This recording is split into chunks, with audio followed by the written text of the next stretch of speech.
It was fair because he had over $30,000 in credit card debt that he was trying to pay down, and I was debt-free. What did I need all that extra money for when he would buy me anything I could ever need? I was never allowed to see friends because I couldn't waste miles on his car, and my friends could never come over because he didn't get along with them, so eventually, I just didn't have any friends, and no couch to stay on if I ever needed it. I took a reality check and realized how bad things had gotten, small things adding up without me noticing, like a frog in a boiling pot. When I got a promotion at work, 6 months before the end of the lease, I secretly made my own bank account online to deposit the difference from my pay increase. 3 months before the end of our lease, when we had to notify the complex if we were staying or leaving, my ex suggested we cancel our lease and move into a newly built cabin on his parents' property so we didn't have to pay rent while saving up for a house. I agreed, thankful for an excuse to end the lease with my name on it. I found a roommate on the internet, lined up a new apartment and a new job. Until my car was fixed, my roommate generously gave me rides to work when possible, and when not, I would rideshare.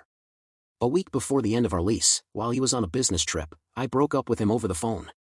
He cried a lot but seemed to accept it, which I had been worried about. He appeared amicable, even.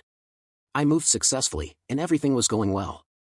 Our lease officially ended on July 31st. On September 1st, I got a call from our old apartment complex saying we had a balance with them at risk of going to collections unless I set up a payment plan. I never had access to our apartment payment portal, so I had no idea my ex hadn't paid everything in full. Upon request, our leasing agent sent a list of charges to my email: $100 for cleaning, $600 for trash removal, and $900 for damages. The cleaning was pretty much expected.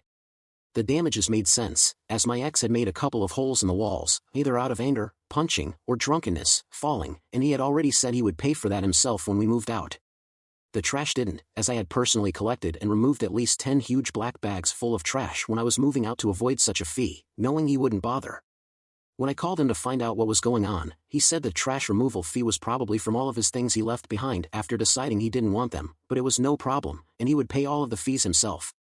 The payment plan, after applying our security deposit to the fees, amounted to $300 a month, paid by the 15th, for 4 months. If the payment was made later than the 20th, the total would go straight to collections without notice. $300 should have been nothing for him, especially since he no longer had rent to pay. I texted my ex on the 15th to make sure he hadn't forgotten, and he said he had already made the month's payment. Today, I got a call from a collector. My ex ignored my calls at first. When he finally answered, he told me he's too broke to make the payments. There's no way I can pay it myself, with how tight things are currently.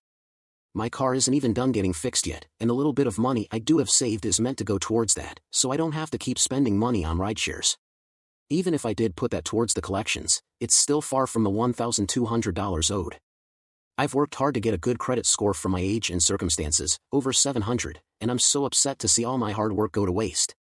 I think my ex is doing this on purpose. He said at one point during the breakup, when we were separating our finances, that he doesn't care if he gets any fees or collections because his credit score doesn't matter anymore. He already has his car, and he won't need to rent anymore since he's staying on his parents' property, so he says it's basically useless. I think my ex is trying to ruin my credit record so I can't rent or get a car at all in the foreseeable future. My current lease is only for 6 months, and I was really hoping to get a newer, more reliable car at some point. He's told me that if I ever need a place to stay, he has a couch with my name on it. Sorry if I wrote too much, I'm just hoping someone can find some sort of loophole or something in all of this that I haven't. How do I get him to stop playing with my life and pay what he owes?